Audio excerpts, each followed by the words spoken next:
In 1868, Christopher Sholes invented the QWERTY keyboard layout for his typewriter. The QWERTY layout was designed to prevent the keys from jamming by separating commonly used letter pairs such as TH or ST. The name QWERTY comes from the first 6 letters in the keyboard's top row and has since become the standard for typewriters and now keyboards. 6 years after the invention of the QWERTY keyboard came the first mass-produced typewriter, the Remington Model 1. The Model 1 only allowed for capitalized letters to be typed out, as it wasn't until 1878 where the Remington Model 2 introduced the shift key, allowing users to choose between lower and uppercase letters. The last 25 years of the 19th century saw the growth of corporations and reinventions of the business office, as typewriters started to replace handwritten work. Offices were redesigned to allow for easier use of typewriters, and most employees were trained to use them in order to speed up their work.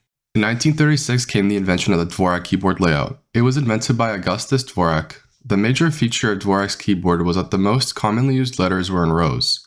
Dvorak argued that this layout would allow users to reduce finger movement compared to the QWERTY layout, therefore increasing typing speed.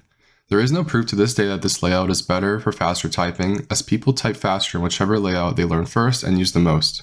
In 1948, one of the first commercially available computers was released. The keyboard used for this computer consisted of 8 keys with numbers ranging from 0 to 7. This was a major leap towards creating what the modern keyboard is today. It's important to note this keyboard only allowed for inputting commands into the computer rather than using it to type something out with letters. 23 years after the first commercially available computer came the Canbac 1. Released in 1971, Canbac was the first personal computer. The Canbac was relatively small, which made it possible for the first time ever to have a PC in your home. This innovation paved the way towards the future of computers and keyboards. 10 years after the release of the Canbac, IBM introduced its PC with the 83-key Model F keyboard. While this wasn't the first personal computer and keyboard, it created a standard that in many ways has dominated the market over the last 40 years. Shortly after the release of the IBM PC came the release of a well-known class of IBM PC keyboards, the Model M. Some people love this keyboard so much that they still use it to this day. One of the most beloved parts of this keyboard is the sound it makes when clicking the keys, as well as the strong build quality and antique look. The next iteration of the keyboard was once again done by IBM with their Rapid Access keyboard. This was IBM's first keyboard to feature multimedia keys and programmable function keys, which are now widely used in modern keyboards. Microsoft released their first keyboard in 1994 called the Microsoft Natural Keyboard. It had an innovative ergonomic design that was intended to reduce the strain on the hands and wrists during long periods of use. Microsoft used an arc shape to reduce the distance the fingers had to travel during typing. This keyboard made a significant impact on what an ergonomic keyboard looks like today. The first wireless keyboard for a PC was the Logitech Cordless Desktop. It was released in 2003 and consisted of a wireless desktop and mouse that used a USB receiver to wirelessly connect for a range of up to 10 meters. This was the first time desktop users had access to greater mobility, as they weren't limited by a cord. Since its release, Logitech Cordless Desktop has paved the way for many other wireless keyboards and mice. As the keyboard became more similar over time, the next focus for companies was on the typing and gaming experience. Cherry MX gained popularity in the mid-2000s as mechanical keyboards began to make a comeback in the gaming and enthusiast communities.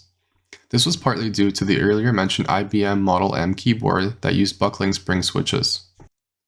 Companies such as Razer and Corsair began using Cherry MX switches on their gaming keyboards and continue to do so, as these types of switches are still widely used today for their high quality, sound, and tactical feedback. During this era, many keyboards also got backlight support, allowing users to navigate the keyboard better in the dark and to give them a new look. Custom keyboards have been around for quite some time, but they have become more popular in recent years, particularly in the last decade. The rise in popularity of mechanical keyboards with their tactile switches and customizable keycaps has led to an increase in interest in custom keyboards. The rise in popularity has created a market for custom keyboard parts, making it easier than ever for enthusiasts to build their own keyboards from scratch. Today, there are countless options for customizing your keyboard, from unique keycaps to different types of switches, allowing people to create truly one-of-a-kind keyboards that fit their specific needs and preferences. Finally, we come to where the most advanced keyboards are today. Currently, a company called Wuting is selling keyboards that use a full-range analog switch with the Hall effect. This works with a magnet that is attached to the stem that then gets detected by a Hall effect sensor underneath the PCB.